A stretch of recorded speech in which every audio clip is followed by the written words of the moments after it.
Wala pa po. Walang asawa yung padalawa. Wala. Ino yung padalwa. Wala ko ang ardi ang Si panganay. Connie yung panganay, si Arbe. Panganay, wala pa asawa. Wala pa. Dapat yung babae yan. Wala ko yung panganay. Po. Yung babae, si Ma'am. Yung nagdi parang artista. Oh, yun na. Nasaan yun? Sa Manila. Nasa Maynila. Opo. May anak na yun. Buntis. Abuntis lang pa. Wala pang anak. Wala pa po. Kailan na ikinasal? Kita ko na yun Pebrero dito. na ikinasal yun eh. Ang gandang lalaki. Tawan-tawa ko doon. Oo. Para artista eh. Gandang lalaki na manugang ng wina na yun. Koreano yun. Nung naparito. La. Koreano. Nakaparito kayo. Koreano. Ha? Koreano. Nakaparito kayo. Koreano. Sa ibang bansa. Wala dito. Koreano. Ay, nasa bansa. Ibang lahi yun. Ibang lahi. Yung asawa na ito, kinini lang. Andyan, kasama niya na.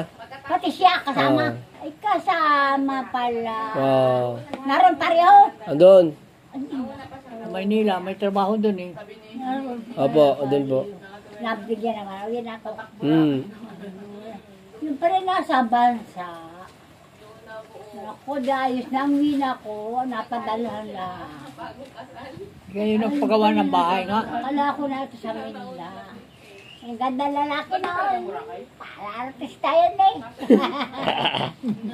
Hanga ko dun eh.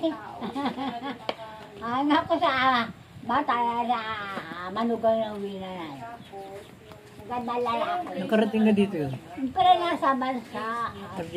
Po. Nakarating na lo. Ha? Nakarating na po. Dito? Opo. Hindi ko natandaan. Matagal na yun dun. Tagal na po. Opo.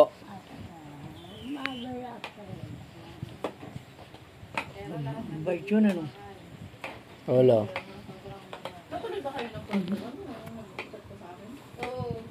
Ganda na lalaki ng manugang ng wina na yun. Tawa ko dun eh. Para artista rin. Dito. Hindi ko sabihin sa ano, sa